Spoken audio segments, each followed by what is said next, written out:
Hello मित्रहरू, तपाईलाई मेरो भिडियोमा स्वागत छ।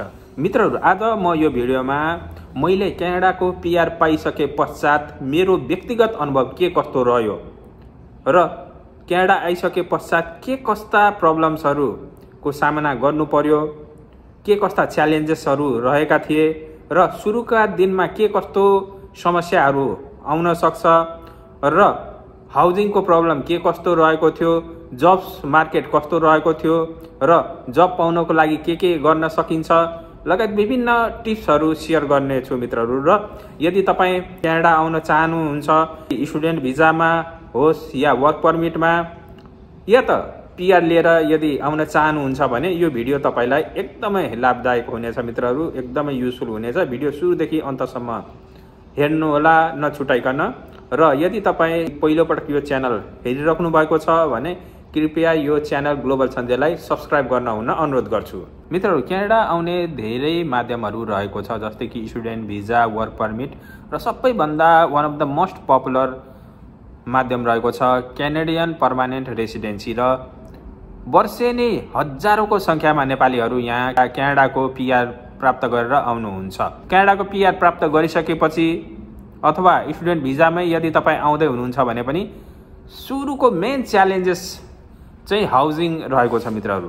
यहाँ आइसकेपछि कहाँ बस्ने त्यो एउटा प्रब्लम आइपर्छ र यो हाउसिङको प्रब्लम्सको लागि तपाईले केही उपायहरु अपनाउन सक्नुहुन्छ मित्रहरु।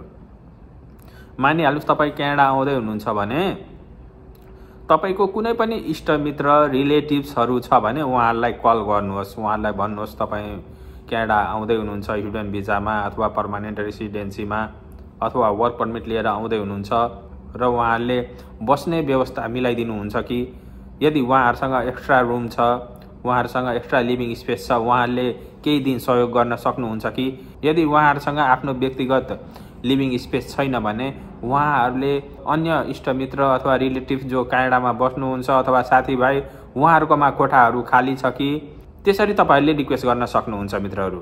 र तपाईले डाइरेक्टली रुम खोज्नु भयो भने त्यो तपाईहरुलाई प्रब्लम नै हुन्छ।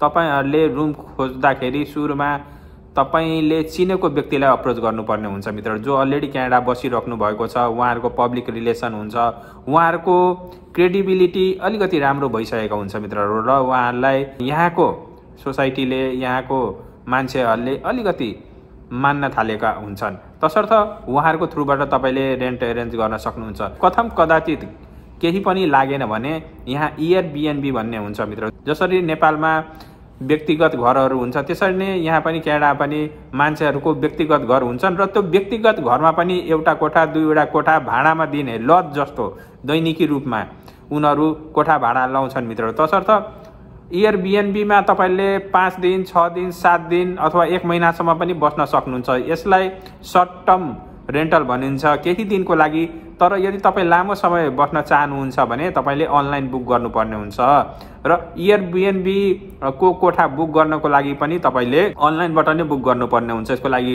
क्रेडिट कार्ड चाहिन्छ मित्रहरु र नेपालमा अहिले केही बैंकले क्रेडिट कार्डको व्यवस्था ल्याइसकेको अवस्था छ।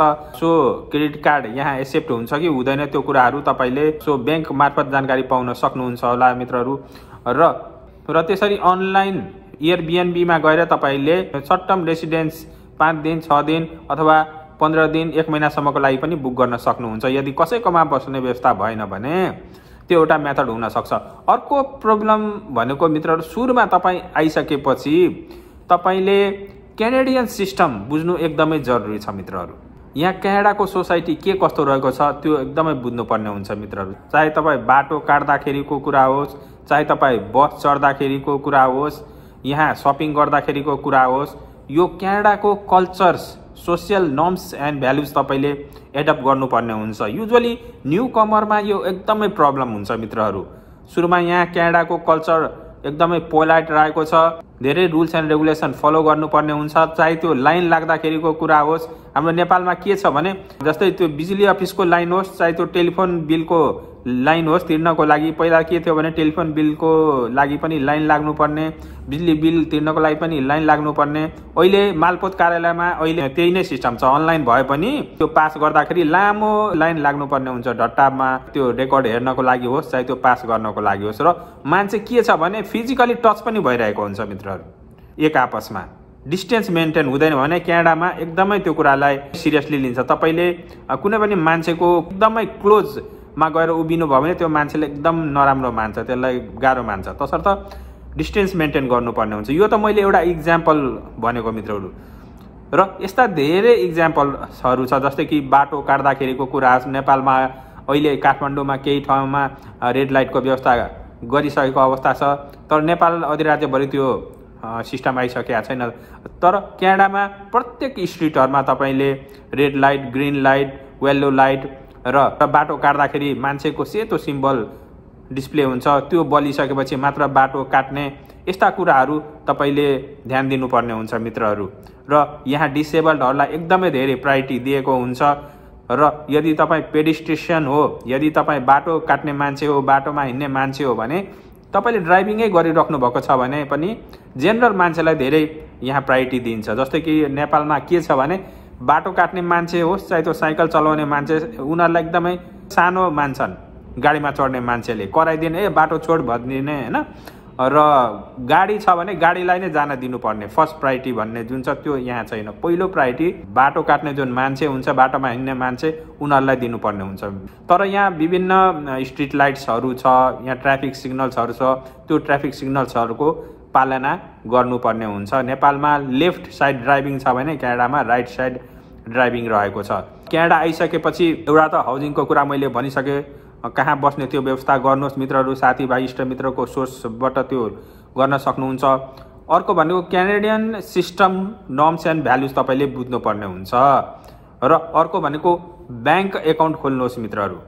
नेपाल जस्तो यहाँ क्यास कारोबार सजिलै हुँदैन, सबै ठाउँमा हुँदैन। क्यास कारोबार हुन्छ, तपाईँसँग क्रेडिट कार्ड छैन भने पनि स्टोरहरूमा जानुभयो, रेस्टुरेन्टहरूमा जानुभयो भने त्यहाँ एक्सेप्ट गर्छन् क्यास। तर सबै कुरामा हुँदैन मित्रहरू। जस्तै कि तपाईँले मोबाइलै लिनुपर्ने भयो, मोबाइलकै बिल पेमेन्ट गर्नुपर्ने भयो, तपाईँले कुनै कम्पनीलाई पैसा ट्रान्सफरै गर्नुपर्ने भयो भने त्यहाँ क्यासको कारोबार हुँदैन। त्यो अवस्थामा तपाईँले अनलाइन एकाउन्ट खोल्नै पर्ने हुन्छ ब्याङ्कमा गएर। र क्रेडिट कार्ड एकदमै बनाउनु जरुरी छ मित्रहरू। क्यानाडामा क्रेडिट कार्डको भ्यालु एकदमै रहेको छ। चाहे त्यो तपाईँ घर खरिद गर्नुहोस्, चाहे कार खरिद गर्नुहोस्, अथवा कुनै पनि कुरा गर्नुहोस्। इभन अहिले त भाडामा बस्नको लागि पनि तपाईँको क्रेडिट स्कोर यहाँ चेक गरिन्छ मित्रहरू। क्रेडिट स्कोर भनेको तपाईँले जुन सामान खरिद गर्नुहुन्छ क्रेडिट कार्डबाट त्यो कसरी तिर्नुहुन्छ, तपाईँको इतिहास कस्तो रहेको छ, तपाईँको राम्रो हिस्ट्री छ कि छैन, त्यसलाई एउटा मापदण्ड अनुसार एउटा स्कोर निकालिन्छ, त्यसलाई क्रेडिट स्कोर भन्छ। त्यो बनाउनु एकदमै जरुरी रहेको छ। तसर्थ ब्याङ्क खाता खोल्ने, क्रेडिट कार्ड लिनुहोस् र क्रेडिट कार्डको बिल एकदमै टाइममा पेमेन्ट गर्नुहोस्। यसले तपाईँको क्रेडिट स्कोर बनाउँछ, जसले गर्दा तपाईँले घर खरिद गर्नको लागि होस्, चाहे कार खरिद गर्नको लागि होस्, यस्तो कुरामा तपाईँलाई एकदमै सहयोग हुन्छ मित्रहरू। र यो एकदमै कम्पलसरी नै हो, तपाईँको क्रेडिट स्कोर चेक गर्छ मित्रहरू। तसर्थ यो क्रेडिट स्कोर राम्रो बनाउनु एकदमै जरुरी रहेको छ। त्यसपछि एकदमै इम्पोर्टेन्ट कुरा, छोड्नै नहुने कुरा भनेको जब हो मित्रहरू। नेपालको कन्टेक्स्टमा तपाईँले 1 वर्ष काम गर्नुभयो, तपाईँसँग आफ्नै घर छ भने जेनरली यदि तपाईँ उपत्यका बाहिर बसिराख्नु भएको छ भने 5 महिना 6 महिना तपाईँलाई मजाले पुग्छ 1 वर्ष कमाएको पैसाले। क्यानाडामा पुग्दैन मित्रहरू। क्यानाडामा यहाँ मान्छेको लाइफ डे टु डे चलिरहेको हुन्छ, paycheck to paycheck नै चलिरहेको हुन्छ अधिकांश मान्छेको। किनभने यहाँ हाउसिङ मार्केट एकदमै एक्सपेन्सिभ रहेको छ।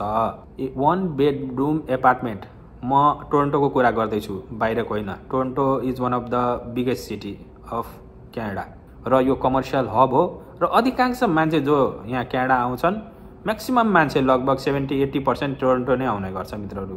किनभने केही कारणहरू रहेको छ। यहाँ जब मार्केट अलिकति अन्य सिटीहरूभन्दा राम्रो रहेको छ र यहाँको वेदर पनि राम्रो रहेको छ, धेरै फ्याक्ट्रिजहरू छ, इन्डस्ट्रिजहरू रहेको छ र नेपालीको बसोबास पनि टोरन्टोमा कम्पेरिटिभली अन्य सिटिजभन्दा धेरै रहेको कारणले मान्छेहरू धेरै साउथ एसियाबाट, चाहे त्यो इन्डियाबाट होस्, पाकिस्तानबाट होस्, नेपालबाट होस्, अधिकांश मान्छे यहाँ टोरन्टो एरियामै आउने गर्छ।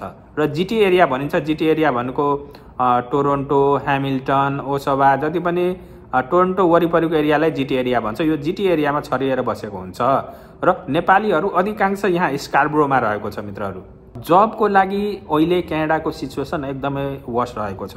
5 वर्ष 6 वर्ष अगाडि जुन अवस्था रहेको थियो त्यो अवस्था अहिले छैन। तसर्थ जब मार्केट एकदमै वर्स रहेको छ। बी प्रिपेयर्ड म भन्छु। एटलिस्ट तपाईहरू क्यानाडा आउँदै हुनुहुन्छ भने पिआरमा स्टुडेन्टमा 6 महिनाको एटलिस्ट आफ्नो पर्सनल एक्सपेन्स निकाल्ने गरी नै आउनुहोस्।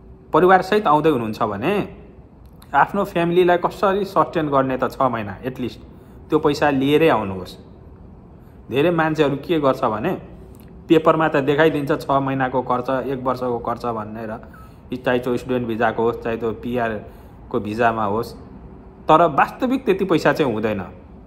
स्पेसली स्टुडेन्टको केसमा चाहिँ त्यो जेनरली देखिन्छ मित्रहरू। किनभने 1 वर्षको देखाउनु पर्ने हुन्छ र 1 वर्षको एक्सपेन्स नभए पनि पेपरमा देखाइन्छ। र पहिला के थियो भने तपाईहरू क्यानाडा आइसकेको पश्चात स्पेसली टोरन्टोमा त आएको लगभग 15 दिन 1 महिना भित्रमा जागिर पाइन्थ्यो भने अहिले त्यो सिनारियो छैन मित्रहरू। तपाईँ लक्की हुनुहुन्छ भने छिट्टै पनि पाउन सकिन्छ। म भन्दिनँ अहिले कि जागिरै पाउँदैन भन्ने छैनन्। केही मान्छेहरू 10 दिन 15 दिन 1 महिनाभित्र पनि जागिर पाइरहेको अवस्था छ। 7 दिनमा पनि पाउँछन्। फिल्ड जब पाउनु गाह्रो छ मित्रहरू। किनभने क्यानाडामा नेपालको अनुभवलाई महत्त्व दिँदैन। यदि तपाईँ हेल्थ केयर प्रोफेसनल हो भने त तपाईँलाई यहाँ क्यानाडाको लाइसेन्स एकदमै अनिवार्य रहेको छ। यदि तपाईँ इन्जिनियर्स हो, आइटीमा काम गर्नुभएको छ नेपालमा अथवा साउथ एसियामा अन्य कन्ट्रिजमा भने तपाईँलाई लाइसेन्स नचाहे पनि क्यानाडियन एक्सपिरियन्स एकदमै प्रिफर गर्छ। राम्रो कोडिङ स्किल छ तपाईँसँग भने तपाईँले एप्लाई गर्न सक्नुहुन्छ। प्रोग्रामरहरूको डिमान्ड रहेको छ। यद्यपि अहिले प्रोग्रामिङमा पनि राम्रै कम्पिटिसन हुन थालेको छ। सुरुमा तपाईँले यहाँ आइसकेपछि विभिन्न अड जबहरू पनि गर्नुपर्ने हुन्छ मित्रहरू। नन फिल्ड जबहरू जस्तै कि क्लिनिङको जब हुनसक्छ, सेक्युरिटी गार्डको जब हुनसक्छ, वेयर हाउसमा फ्याक्ट्रिजहरूमा काम हुनसक्छ। यस्ता कामहरू हुनसक्छ मित्रहरू। अधिकांश स्टुडेन्टहरू यहाँ रेस्टुरेन्टमा काम गर्छन् र पिआरमा आइसकेपछि पनि इनिसियली काम गर्ने भनेको सेक्युरिटी गार्ड, कन्सियर्ज, क्लिनर, फ्याक्ट्रिजहरूमा वेयर हाउसमा काम गर्ने यस्ता कामहरू गर्ने गर्छ। यसको लागि पनि केही अध्ययनहरू चाहिन्छ। जस्तै कि तपाईँले रेस्टुरेन्टमा काम गर्न चाहनुहुन्छ भने फुड ह्यान्डलर सर्टिफिकेट गर्नुहोस्। फुड ह्यान्डलर भनेको यस्तो कोर्स हो जसमा तपाईँलाई कसरी सेफली फुड बनाउने, रोग लाग्नबाट कसरी बचाउने, कसरी हाइजिन मेन्टेन गर्ने यस्ता कुराहरू सिकाइन्छ मित्रहरू। र यो राम्रो कोर्स रहेको छ। यदि तपाईँ रेस्टुरेन्टमा काम गर्नुहुन्छ भने एकदमै एसेन्सियल रहेको छ यो कोर्स। र गर्नुहुन्न भने पनि यो कोर्स गर्नुभयो भने तपाईँलाई दैनिक रूपमा यसले धेरै नै फाइदा पुर्याउँछ। फुड ह्यान्डलर सर्टिफिकेट कोर्स लगभग $25 देखि $30 पर्छ मित्रहरू अहिले। र यो जेनरली 7-8 घण्टाको कोर्स हुन्छ। तपाईँले यो गर्न सक्नुहुन्छ र यो गरेर तपाईँले इक्जाम दिन सक्नुहुन्छ। अनलाइन इक्जाम हुन्छ, खासै गाह्रो हुँदैन, तपाईँले पास गर्न सक्नुहुन्छ। त्यसै गरी अर्को स्मार्ट सर्भ भन्छ मित्रहरू। स्मार्ट सर्भ यो पनि फुड सम्बन्धीकै कोर्स हो। र यदि तपाईँ कुनै रेस्टुरेन्टमा काम गर्नुहुन्छ, त्यहाँ वाइन सम्बन्धी, बियर सम्बन्धी बेच्नुपर्ने हुनसक्छ, सर्भ गर्नुपर्ने हुनसक्छ भने तपाईँले स्मार्ट सर्भको लाइसेन्स लिनुपर्छ। र यो स्मार्ट सर्भको कोर्स पनि तपाईँले अनलाइन गर्न सक्नुहुन्छ। $30 देखि $40 लाग्छ मित्रहरू। अनलाइन प्रोक्टर्ड इक्जाम हुन्छ र त्यो इक्जाम क्लियर गरिसकेपछि तपाईँले मदिरा सम्बन्धीको काम गर्न सक्नुहुन्छ, एल्कोहल सम्बन्धीको काम गर्न सक्नुहुन्छ। काम गर्ने भन्दा पनि सेलिङ गर्न सक्नुहुन्छ, सर्भ गर्न सक्नुहुन्छ। र यसमा मदिरा कुन अवस्थाको मान्छेलाई दिने, कति डोज दिने, कति मात्रामा डोज दिने, कसरी त्यो डेलिभर गर्ने सेफली, यस्ता कुराहरू पढाइन्छ। र क्यानाडामा चाहे त्यो सानो काम होस् चाहे ठुलो काम होस्, जुनै सुकै कामको लागि पनि यहाँ कोर्स रहेको छ। र यहाँ कामलाई सानो ठुलो मानिँदैन। यहाँ जब पाउनु नै ठुलो कुरा हो। यहाँ अहिले पपुलेसन एकदमै धेरै भइरहेको छ। वर्षेनी यहाँ 4 लाखदेखि 5 लाख मान्छेहरू विभिन्न भिजामा आउने गर्छन्। टेम्पोररी भिजामा होस् चाहे त्यो पर्मानेन्ट भिजामा। र 4 लाख 5 लाख वर्षेनी यहाँ मान्छेहरू थपिने गर्छ। र जब मार्केट जुन तरिकाले यहाँ मान्छेहरू आइरहेको छ त्यो तरिकाले जब मार्केट यहाँ ग्रो गरेको छैन। तसर्थ तपाईँले आइसकेपछि यस्ता सानो कोर्सहरू गर्नुहोस् मित्रहरू। सेक्युरिटी गार्डको कोर्स हुन्छ, ओन्टारियो सेक्युरिटी गार्ड लाइसेन्स भन्छ, अल्बर्टाको छुट्टै हुन्छ। त्यसै गरी विभिन्न प्रोभिन्सको छुट्टै सेक्युरिटी गार्डको लाइसेन्स हुन्छ। एउटा त त्यो भयो। अर्को तपाईँले वेयर हाउसहरूमा, फ्याक्ट्रिजहरूमा प्याकेजिङको काम गर्न सक्नुहुन्छ, लेबलिङको काम गर्न सक्नुहुन्छ।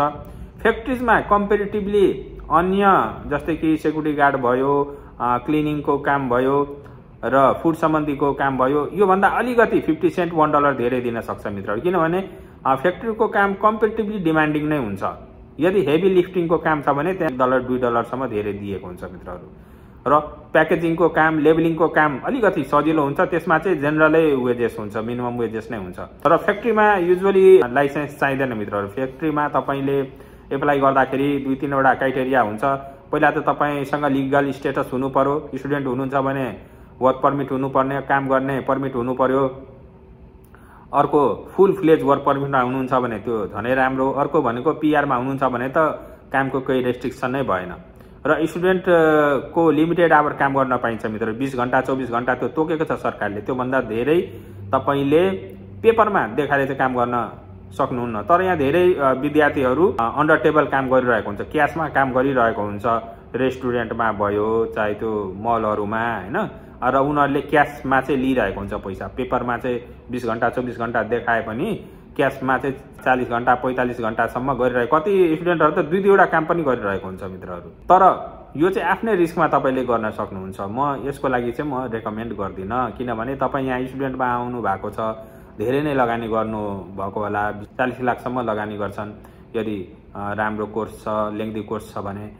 र तपाईँले मानिहाल्नुहोस् काम गर्नुभयो, 6 महिना 7 महिना लुकेर काम गर्नुभयो, तपाईँको कुनै कलिगसँग साथीसँग तपाईँको राम्रो सम्बन्ध भएन भने रिपोर्ट गरिदियो भने तपाईँको छानबिनमा जान्छ र तपाईँको भिजा रद्द गरिदिन सक्छ, तपाईँलाई डिपोर्ट गरिदिन सक्छ। त्यो रिस्क नलिनुहोस्। यत्रो लगानी गरिसकेपछि 1 वर्ष 2 वर्ष धैर्य गर्नुहोस्, बरु 20 घण्टा काम गर्नुहोस्, 24 घण्टा काम गर्नुहोस्। फुल फ्लेज वर्क पर्मिट 40 घण्टा गर्न पाउने अथवा जति पनि काम गर्न पाउने भन्ने पाइसकेपछि मात्र काम गर्नको लागि म सुझाव दिन्छु। र विभिन्न जब एजेन्सिजहरू पनि रहेको छ, स्पेसली टोरन्टो एरियाहरूमा, सिटिज एरियाहरूमा जब एजेन्सी हुन्छ। एजेन्सीको काम के हो भने त तपाईँलाई जागिर लगाइदिने। तपाईँलाई जागिर लगाइदिए बापत उनीहरूले जुन कम्पनीमा कामदार पठाउँछ सो कम्पनीले कमिसन दिइरहेको हुन्छ। उनीहरूले $20 चार्ज गर्यो भने तपाईँहरूलाई $18 दिने काम गरिरहेको हुन्छ। तसर्थ फ्रीको सर्भिस दिएको होइन। तपाईँलाई त्यहाँ कामदार पठाए बापत कम्पनीले उनीहरूलाई राम्रै पारिश्रमिक दिन्छ, त्यसबाट उनीहरूले कमिसन खाएर तपाईँलाई दिन्छन्। एजेन्सीबाट जानुभयो भने कम्पेरिटिभली तपाईँले आफै काम खोज्नुहोस् मित्रहरू, कसैलाई कमिसन दिनु नपरोस्। तर यदि कामै पाएन भने जब एजेन्सीबाट पनि जान सक्नुहुन्छ। जब एजेन्सीबाट कम्पेरिटिभली अलिकति सजिलो हुन्छ। टोरन्टोमा धेरै जब एजेन्सिजहरू रहेको छ, गुगल गर्नुहोस् job agencies in Toronto. Job agencies विभिन्न हुनसक्छ मित्रहरू। हेल्थ केयरको छुट्टै रहेको छ, क्लिनिङको छुट्टै रहेको छ, फ्याक्ट्रिजहरूको छुट्टै रहेको छ, र यसरी तपाईँले जागिर खोज्न सक्नुहुन्छ। अर्को राम्रो उपाय भनेको नेटवर्किङ गर्न सक्नुभयो। तपाईँ यहाँ आउनुभयो, तपाईँको साथी अलरेडी यहाँ स्टुडेन्ट भिजामा 1-2 वर्षदेखि पढिरहेको छ भने उनीहरूलाई तपाईँले भन्नुहोस् म पनि काम गर्न चाहन्छु, केही त्यस्तो अपर्च्युनिटी छ भने प्लिज मलाई रिफर गरिदिऊ। रिफर भयो भने यहाँ एकदमै सजिलो तपाईँको काम लाग्छ मित्रहरू। कुनै मान्छेले यहाँ काम गरिरहेको छ र त्यो कम्पनीमा ओपनिङ छ, काम खुल्या छ भने सो मान्छेले आफ्नो बसलाई अथवा सुपरभाइजरलाई मेरो मान्छे छ, राम्रो मान्छे छ भन्यो भने तुको तु हायर गरिदिन सक्छ। यहाँ क्यानाडामा रिफरेन्सको एकदमै धेरै भ्यालु रहेको छ। 100 जना वेटिङ लिस्टमा हुन्छ, डाइरेक्ट 1 जना रिफरेन्समा आइदिन्छ क्या, त्यस्तो पनि हुन्छ। तसर्थ त्यो एकदमै एउटा राम्रो मेथड भनेको तपाईँले साथीभाइलाई एप्रोच गर्नुहोस्। कोही रिलेटिभ्सहरू चिनेको मान्छे छ भने अथवा तपाईँको साथीको साथी छ भने पनि केहीमा काम गरिरहेको छ, तपाईँले काम पाउनु भएको छैन भने त्यसरी थ्रुबाट जानुहोस्, मलाई प्लिज रिफर गरिदिनुहोस्, म काम गर्न चाहन्छु, रिक्वेस्ट गर्नुहोस्। प्राय नेपालीले नेपालीलाई हेल्प गर्छन्। रिफर गर्ने नगर्ने कुरा त्यो परको कुरा, पहिला रिक्वेस्ट गरी हेर्नुहोस्। अर्को मेजर कुरा रहेको छ हेल्थ केयर र एजुकेसन। यदि तपाईँ पिआरमा आउनुभएको छ भने तपाईँको किड्सको एजुकेसनको टेन्सन तपाईँले लिनु पर्दैन। क्यानाडामा 12 कक्षासम्म निःशुल्क शिक्षा रहेको छ बालबालिकालाई। तसर्थ किड्सको एजुकेसनको तपाईँले टेन्सन लिनु पर्दैन। चाहे त्यो धनी होस् चाहे त्यो गरिब होस्, सरकारले सबैको लागि एउटै मापदण्डको पब्लिक स्कुलहरूको व्यवस्था गरेको हुन्छ र यहाँको पब्लिक स्कुलहरू एकदमै इन्फ्रास्ट्रक्चर एकदमै राम्रो रहेको हुन्छ मित्रहरू। धनीभन्दा धनी मान्छे र यहाँको गरिबभन्दा गरिब मान्छे सबैले आफ्नो बच्चालाई पढाउने भनेकै त्यही पब्लिक स्कुल हो। केही सर्टेन प्राइभेट स्कुल पनि रहेको छ जुन नेग्लिजिबल रहेको छ, एकदमै धेरै धनाडे मान्छेले पठाउँछ। तर पब्लिक स्कुल्स आर गुड, म त्यो भन्छु यहाँ होइन। पब्लिक स्कुलहरू एकदमै राम्रो रहेको छ, राम्रो मेन पावरहरू रहेको छ र इन्फ्रास्ट्रक्चर पनि राम्रो रहेको छ। यदि तपाईँ पिआरमा हुनुहुन्छ भने त तपाईँलाई यहाँ अध्ययनको लागि ओन्टारियो लोन भन्छ, त्यो पनि दिन्छ मित्रहरू। अल्बर्टाको छुट्टै लोन रहेको छ, एजुकेसन लोन दिने व्यवस्था रहेको छ, ग्रान्ट रहेको छ। गोजी खर्च गरिराख्नुपर्ने अवस्था हुँदैन।